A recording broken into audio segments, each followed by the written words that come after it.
Assalamualaikum warahmatullahi wabarakatuh. Halo sahabat Universitas Safin Patih. Ya, perkenalkan nama saya Irham Busro dari Prodi Pendidikan Jasmani. Nah, pada mata kuliah Fisiologi 2 ini saya akan mereview tentang salah satu materi yang ada di semester 3 ini. Dan langsung saja ya, yang saya akan review adalah pembentukan energi dalam tubuh. Menjelajahi proses kompleks di dalam tubuh kita yang mengubah makanan menjadi sumber daya tak terbatas yang kita gunakan setiap hari. Baik Tito Pangestu Aji, ya, kata-kata dari Pak dosen ya. Langsung saja itu kata-kata pembuka ya. Mengenai energi dalam tubuh. Energi dalam tubuh manusia merupakan kekuatan vital yang memungkinkan kita melakukan aktivitas sehari-hari dan menjaga fungsi yang optimal ya. Sahabat bisa mengetahui ya, atau bisa diketahui bahwa energi dalam tubuh kita adalah merupakan energi yang vital atau bentuk kekuatan vital yang harus ada. Itu salah satunya untuk menggerakkan atau memfungsikan seluruh anggota tubuh kita yang terlihat maupun yang tak terlihat ya, otak dan sebagainya, dan sistem saraf. Proses pembentukan energi. Dalam proses pembentukan energi ini ada beberapa kategori ya, ada 4. Yang pertama yaitu konsumsi makanan. Konsumsi makanan, pencernaan makanan menjadi nutrisi. Jadi makanan yang berprotein tinggi dan kaya karbohidrat sangat penting bagi tubuh kita agar kekuatan kita meningkat. Pencernaan makanan, pembuatan ATP dalam siklus Krebs ya. Metabolisme, transformasi nutrisi menjadi sumber daya.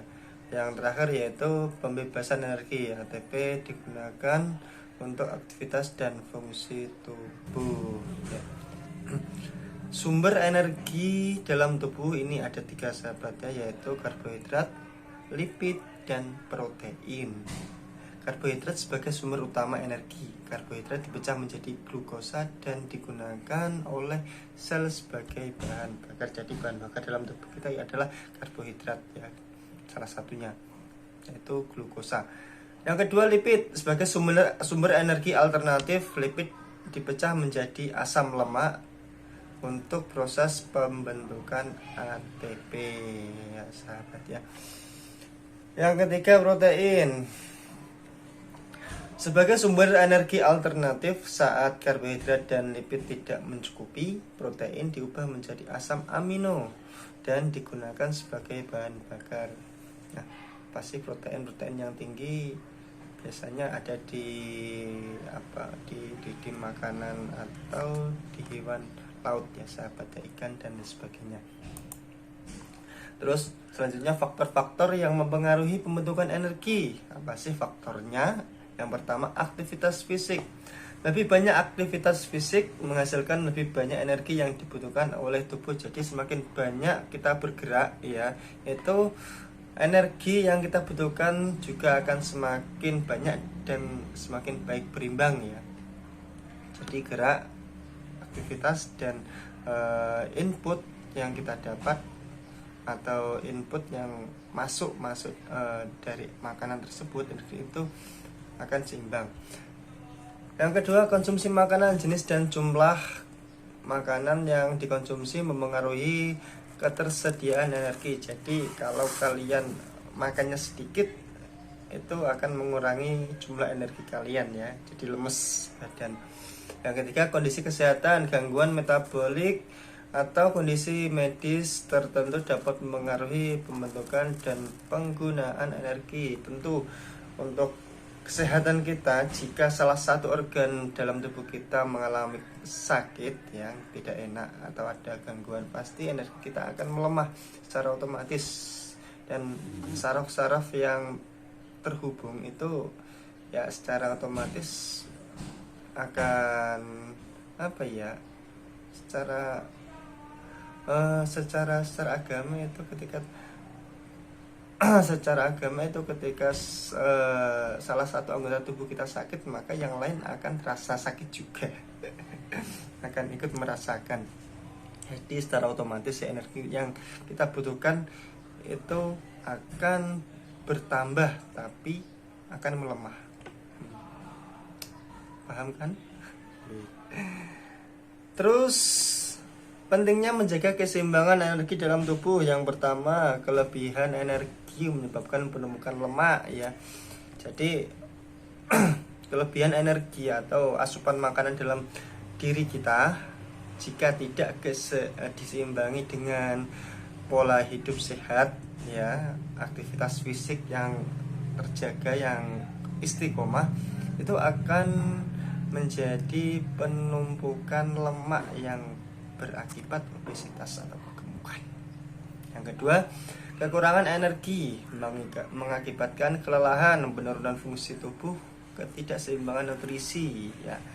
Jadi jika kekurangan energi juga pun nggak baik. Orang yang cepat lelah ya, terus cepat capek, tidur, sering ketiduran, itu kekurangan energi. Dan mungkin badannya nggak seimbang, gloyor ya, itu nutrisinya tidak seimbang. Yang ketiga, keseimbangan energi menghasilkan berat badan yang sehat, kebugaran fisik, dan kesejahteraan keseluruhan. Jadi jika energi yang dikonsumsi itu seimbang, yang masuk dalam tubuh kita dengan apa yang kita keluarkan, itu akan menjadikan fisik kita bugar dan badan sehat juga ya. Intinya kesejahteraan keseluruh untuk tubuh kita. Jadi BP juga ideal ya, terus aktivitas juga oke, nggak berat-berat amat ya. Beda kalau yang obesitas. Yang terakhir, inisiatif menjaga keseimbangan energi. Ini ada beberapa tips ya untuk menjaga keseimbangan energi kita. Yang pertama, pola makan seimbang, yaitu mengkonsumsi makanan yang seimbang yang kaya akan karbohidrat, lemak sehat, dan protein. Seperti apa sih? Sayuran, buah-buahan ya, telur, susu. Tapi harus seimbang, jangan kebanyakan. Kalau berlebihan nanti nggak baik juga ya, obesitas. Terus olahraga rutin, setiap hari harus ada keringat yang kita keluarkan ya. Ada pembakaran karbohidrat atau pembakaran dalam tubuh kita harus keluar sih, yang menimbulkan keringat yang keluar dalam tubuh kita. Ini akan sedikit bahkan banyak ya akan menjadikan bugar tubuh kita, sehat, dan tubuh kita akan seimbang untuk untuk pengeluarannya. Terus tidur berkualitas.